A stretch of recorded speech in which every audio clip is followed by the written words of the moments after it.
ಈ ಕಂಪ್ಲೇಂಟ್ ಮಾಡಿರ್ತಕ್ಕಂಥದ್ದು ಬಿಕ್ರು ಶಿವ ಯಾರು ಮರ್ಡರ್ ಆಗಿದ್ದಾನೆ ಅವನೇ ಮುಂಚಿತವಾಗಲೇ ಕೊಟ್ಟಿದ್ದಾರೆ. ಅವನ ಪ್ರಾಣ ಭಯ ಇದೆ ಅಂತ ಹೇಳಿ ಪೊಲೀಸ್ ಕಮಿಷನರ್ಗೆ ಈಗಾಗಲೇ ಕಂಪ್ಲೇಂಟ್ ಕೊಟ್ಟಿದ್ರು. ಅವನು ಮರ್ಡರ್ ಆದ ನಂತರ ಅವ್ರ ತಾಯಿಯವರು ಕಂಪ್ಲೇಂಟ್ ಕೊಟ್ಟಿರ್ತಕ್ಕಂಥದ್ದು. ಇದು ಹೇಗೆ ರಾಜಕೀಯ ಪ್ರೇರಿತ ಆಗ್ತದೆ ಅನ್ನುವಂಥದ್ದು ಪ್ರಶ್ನೆ. ಆಮೇಲೆ ಆತ ನಿರಪರಾಧಿ ಆಗಿದ್ರೆ ಇಷ್ಟು ದಿವಸ ಇನ್ವೆಸ್ಟಿಗೇಷನ್ ಆಫೀಸರ್ ಮುಂದ್ಗಡೆ ಹೋಗದೇನೆ ಅಬ್ಸ್ಕ್ಯಾಂಡ್ ಆಗಿರ್ತಕ್ಕಂಥದ್ದು ಅವಶ್ಯಕತೆ ಏನಿತ್ತು? ಹೋಗಿ ಆಂಟಿಸಿಪೇಟರಿ ಬೇಲ್ ತಗೊಳ್ಳೋಂಥದ್ದು ಅವಶ್ಯಕತೆ ಏನಿತ್ತು ಅನ್ನುವಂಥದ್ದು ಪ್ರಶ್ನೆ.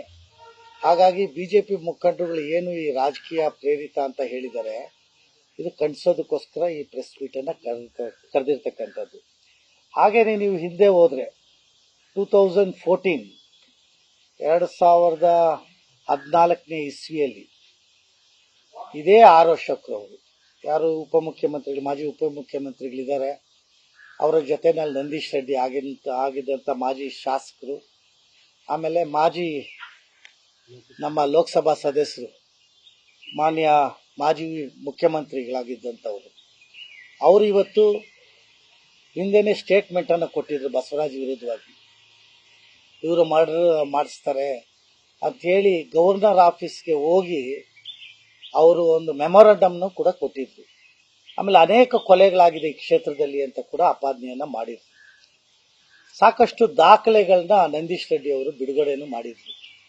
ಕರಪ್ಷನ್ ವಿಚಾರದಲ್ಲಿ ಇರ್ಬೋದು ಅಥವಾ ರೌಡಿಸಮ್ ಮಾಡಿರ್ತಕ್ಕಂಥ ವಿಚಾರದಲ್ಲಿ ಇರ್ಬೋದು, ಅನೇಕ ವಿಚಾರದಲ್ಲಿ ಇದೇ ಬೈರತಿ ಬಸವರಾಜ್ ವಿರುದ್ಧವಾಗಿ ಅನೇಕ ದಾಖಲೆಗಳನ್ನ ಬಿಡುಗಡೆ ಮಾಡಿದ್ದಾರೆ. ಅವ್ರ ಪಕ್ಷದವರೇ ಅಲಿಗೇಷನ್ ಮಾಡಿರ್ತಕ್ಕಂಥದ್ದು ಇದು. ಇವರು ಮರ್ಡರರು, ಇವರು ಇಂಥ ಕೊಲೆಗಾರರಿಗೆ ಸಪೋರ್ಟ್ ಮಾಡ್ತಾರೆ ಅಂತ ಹೇಳಿ ಅವರೇ ಸ್ಟೇಟ್ಮೆಂಟನ್ನು ಕೊಟ್ಟಿರ್ತಕ್ಕಂಥದ್ದು.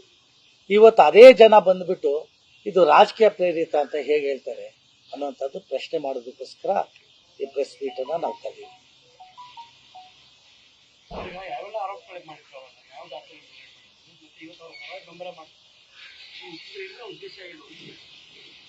ನೋಡಿ, ಅವರ ಪಕ್ಷದಲ್ಲಿದ್ದಾಗ ಈಗ ಅವರು 2014 ಕಾಂಗ್ರೆಸ್ ಅಲ್ಲಿ ಇದ್ರು ಬಸವರಾಜ್ ಅವರು. ಅವತ್ತು ಬಿಜೆಪಿ ಕಾರ್ಪೊರೇಟ್ರು ಮರ್ಡರ್ ಆಗಿತ್ತು. ಆಗ ಇದೇ ಬಿಜೆಪಿ ಅವರು ಇವರೇ ಮರ್ಡರ್ ಮಾಡಿಸಿದ್ದು ಅಂತ ಹೇಳಿ ಹೋಗಿ ಮೆಮೊರಂಡಮ್ನ ಕೊಡ್ತಾರೆ, ಗವರ್ನರ್ ಮೆಮೊರಂಡಮ್ನ ಕೊಡ್ತಾರೆ, ಪೊಲೀಸ್ ಕಮಿಷನರ್ಗೆ ಮೆಮೊರಂಡಮ್ನ ಕೊಡ್ತಾರೆ. ಈಗ ಇದೇ ಜನ ಅವ್ರ ಪಕ್ಷಕ್ಕೆ ಹೋಗಿದ ತಕ್ಷಣ ಈತ ವಾಷಿಂಗ್ ಮಿಷಿನ್ ಅಲ್ಲಿ ಹಾಕ್ಬಿಟ್ಟು ಕ್ಲೀನ್ ಆಗಿ ಬರ್ತಾರಲ್ವ, ಆ ರೀತಿ ಇವತ್ತಿನ ದಿವಸ ಇವರು ತಿರ್ಚಿ ಮಾತನ್ನ ಹೇಳ್ತಾ ಇದ್ದಾರೆ. ಆಮೇಲೆ ಇವತ್ತು ನೀವು ಸುಪ್ರೀಂ ಕೋರ್ಟ್ ಜಡ್ಜ್ ಅವ್ರು ಕೇಳಿರ್ತಕ್ಕಂಥದ್ದು ನೋಡಿ, ಇವ್ರೇನು ಹೇಳಿದ್ರು, ಆ A1 ಯಾರಿದ್ದಾರೆ ಅವ್ರಿಗೆ ನನ್ನ ಪರಿಚಯನೇ ಇಲ್ಲ ಅಂತ ಹೇಳಿದ್ರು. ಇದೇ ಸ್ಟೇಟ್ಮೆಂಟ್. ಈಗ ಅವರ ಪರಿಚಯ ಒಡನಾಟ ಯಾವ ರೀತಿ ಇದೆ ಅಂತೇಳಿ ಇಡೀ ಕ್ಷೇತ್ರದಲ್ಲಿ ಇರ್ತಕ್ಕಂಥ ಜನರಿಗೆ ಗೊತ್ತಿದೆ. ಇವರು ಸುಳ್ಳು ಹೇಳಿಲ್ವಾ? ಯಾಕೆ ಸುಳ್ಳು ಹೇಳ್ಬೇಕಾಗಿತ್ತು ನನಗೆ ಪರಿಚಯ ಇಲ್ಲ ಅಂತೇಳಿ? ಅಷ್ಟು ಒಡನಾಟ ಇದ್ದಂಥವ್ರು ಅವ್ರ ಆಫೀಸ್ ಉದ್ಘಾಟನೆಗೆ ಹೋಗ್ತಾರೆ, ಇವರು ಮಂತ್ರಿ ಆಫೀಸ್ಗೆ ಅವ್ರನ್ನ ಕರೆದು ಸನ್ಮಾನವನ್ನ ಮಾಡ್ತಾರೆ, ಅವ್ರ ಜೊತೆನಲ್ಲಿ ಟೂರ್ಗಳು ಹೋಗ್ತಾರೆ, ಅವ್ರ ಜೊತೆನಲ್ಲಿ ವ್ಯವಹಾರಗಳು ಮಾಡ್ತಾರೆ, ಯಾವ ಕಾರ್ಯಕ್ರಮದಲ್ಲೂ ಅವ್ರ ಜೊತೆನಲ್ಲಿ ಇಟ್ಕೊಂಡು ಮಾಡ್ತಾರೆ. ಎಲೆಕ್ಷನ್ಗಳಲ್ಲಿ ಅವ್ರನ್ನ ಇಟ್ಕೊಂಡು ಎಲೆಕ್ಷನ್ ಮಾಡ್ತಾರೆ.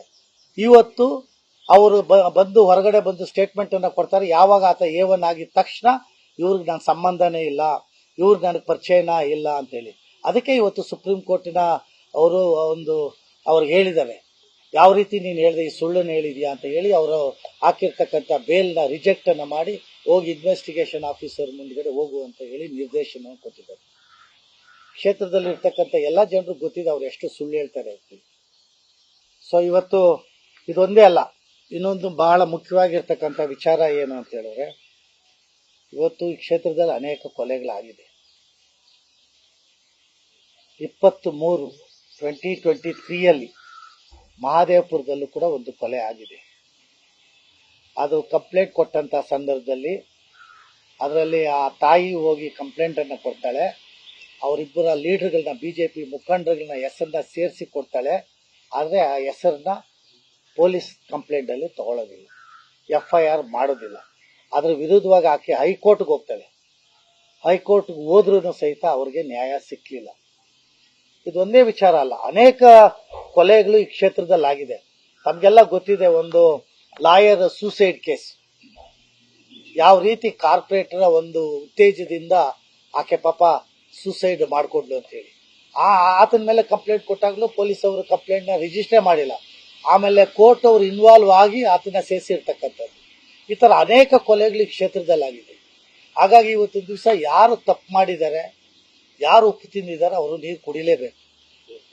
ಇವರು ಇವತ್ತು ಅವರ ಆಡಳಿತದಲ್ಲಿ ಪೊಲೀಸ್ ಅವರು ಯಾರು ಹೆಸರು ಹೇಳಿದ್ರೆ ಮಾತ್ರ ಅವ್ರು ಕಂಪ್ಲೇಂಟ್ ತಗೊತಾ ಇದ್ರು. ಇವತ್ತು ಆ ವಾತಾವರಣ ಇಲ್ಲ. ಅದಕ್ಕೋಸ್ಕರ ಇವತ್ತು ಅದರ ಪ್ರತಿಫಲವನ್ನ ಅವರು ಅನುಭವಿಸ್ತಾ ಇದ್ದಾರೆ. ಅದು ಕೂಡ ಕರಪ್ಷನ್ ವಿಷಯ. ಸೊ ಇದೆಲ್ಲ ತನಿಖೆ ಆಗಬೇಕು. ಈ ಕ್ಷೇತ್ರದಲ್ಲಿ ಯಾರ್ಯಾರು ಈ ಥರ ಇದ್ದಾರೆ ಅವ್ರಿಗೆಲ್ಲ ನ್ಯಾಯ ಸಿಗಬೇಕು ಅನ್ನುವಂಥದ್ದೇ ನಮ್ಮ ಆಗ್ರಹ. ಎಲ್ಲ ಸ್ಟೇಟ್ಮೆಂಟ್ಸ್ ಎಲ್ಲ ಪೇಪರ್ ಕಟಿಂಗ್ ಕೊಡ್ಲಾ ನಿಮಗೆ? ಇದೆಯಾ? ಅಲ್ಲ, ಗವರ್ನರ್ ಹತ್ರ ಹೋಗಿದ್ದಿಲ್ಲ ನೋಡಿ, ಇದು ತೋರಿಸ್ಬಿಡಿ. ಗವರ್ನರ್ ಹತ್ರ ಹೋಗಿದ್ದು ಆರ್ ಅಶೋಕ್ ಅವರು ಬೈರ್ತಿ ಬಸವರಾಜ್ ವಿರುದ್ಧವಾಗಿ ಗವರ್ನರ್ ಹತ್ರ ಹೋಗಿ ಮೆಮೊರಾಂಡಮ್ನ ಕೊಟ್ಟಿರ್ತಕ್ಕಂಥದ್ದು.